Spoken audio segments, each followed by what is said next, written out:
Why not cross by boat CH001? Snow over the cold river. At this moment, Nan Yi found something peculiar. This young man appeared to have been fishing here for quite some time, yet the spot wasn't far from where she had just been beaten by the merchants and harassed by the soldiers of Qi. With all that commotion, it was impossible he hadn't heard it. If he had intended to intervene, he would have done so already. The float on Sheikh Kashan's fishing line moved. He abruptly lifted his rod, and a large fish flopped on the hook. It was the biggest fish he'd caught in recent days. His expression relaxed as he reached out to remove the fish from the hook. Nan Yi glanced back at the Qi soldiers who were quickly closing in. The ferry dock was wide open with no cover or place to hide. She had nowhere left to run. Her last glimmer of hope now rested on this man. She looked up at him with pleading eyes, attempting to stir his compassion. "Young master, I beg you to save me." Sheikh Kashan lowered his gaze indifferently, his eyes landing on Nan Yi's face.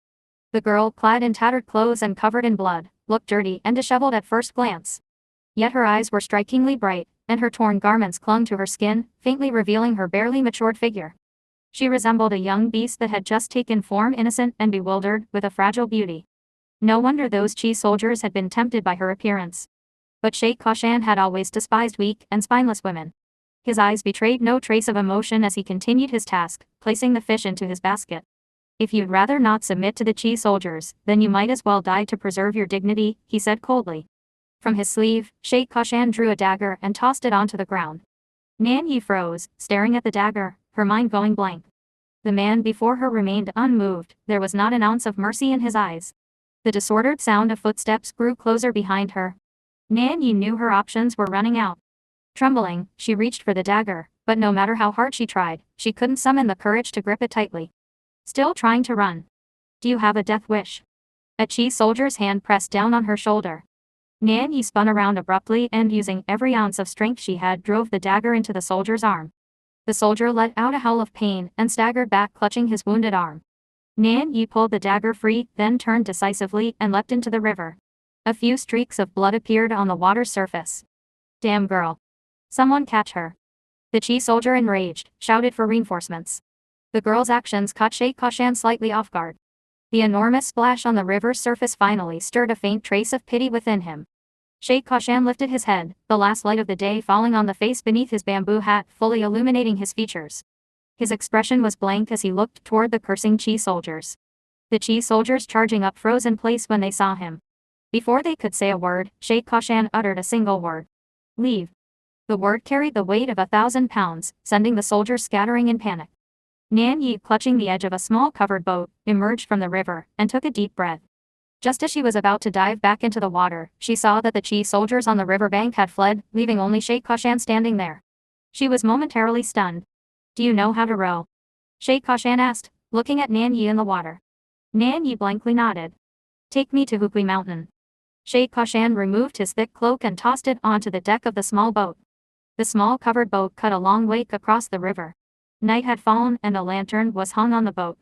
The paper shade swayed in the wind and snow, causing the light on their faces to flicker. Nan Yi and Sheikh Kashan sat across from each other. Nan Yi, draped in Sheikh Kashan's cloak, sat on the deck rowing. From time to time she glanced at Sheikh Kashan, who sat beneath the cover of the boat. He was a young gentleman, dressed in a black, brown-collared robe with a wide jade belt around his waist. Hanging from the belt was a dark pouch embroidered with flying fish and cloud patterns. Though not extravagantly dressed, he exuded an air of nobility. His features were as warm as jade, yet his cold expression and distant demeanor made him seem unapproachable. Sheikh Kashan emptied the contents of his fish basket back into the river. Curious, Nan Yi asked, "If you caught them, why release them? Small fish and shrimp, unworthy of notice." Nan Yi shivered. She instinctively felt like she was one of those small fish and shrimp, her life entirely at his whim.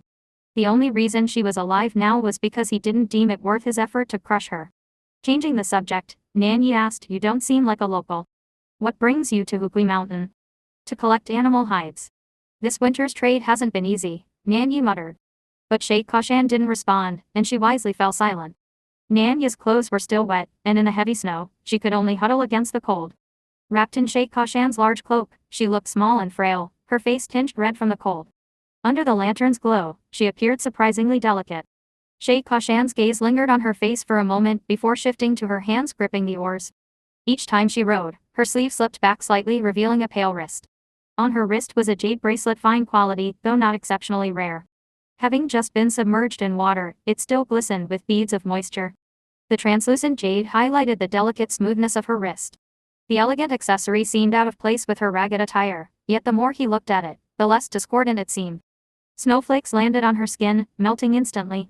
The surrounding silence, broken only by the rhythmic creak of the oars, made the moment feel strangely intimate. Realizing he'd been lost in thought for some time, Sheikh Kashan wordlessly withdrew his gaze and asked, "Where are you from?" Lidu Prefecture, Nan Yi lied. In truth, she had merely passed through Lidu Prefecture and lingered there for some time. Without official travel documents, she could be convicted if the authorities investigated. Judging from his demeanor, Nan Yi felt this man was either wealthy or noble, so she chose her words carefully. "Who's in charge of Lidu Prefecture?" Nan Yi hesitated before answering. "The prefect oversees part of it, and the Shay family handles another part. And the remaining part? Left to its own devices." Sheikh Kashan said nothing more. The two of them sat silently across from each other until the small boat approached the dock at Gamsi village. Sheikh Kashan rose to disembark, and Nan Yi stood up as well, causing the boat to sway slightly. The tall man, caught off guard by the sudden motion, staggered briefly as he stepped forward. Nan Yi quickly moved to steady him. "Careful, young master." Sheikh Kashan instinctively avoided physical contact, subtly stepping away from her as he strode ashore. Nan Yi removed the cloak and ran after him, holding it out along with the dagger. "Thank you for saving me today, young master." "Dirty. Keep it." Without even glancing down, Sheikh Kashan walked away with his hands behind his back. Nan Yi watched his retreating figure, her heart pounding wildly. Only when his silhouette disappeared completely did she exhale deeply. In her hand was now a pouch she had deftly taken from Sheikh Kashan earlier. Opening it, she found 10 taels of silver inside. In chaotic times, money opened doors.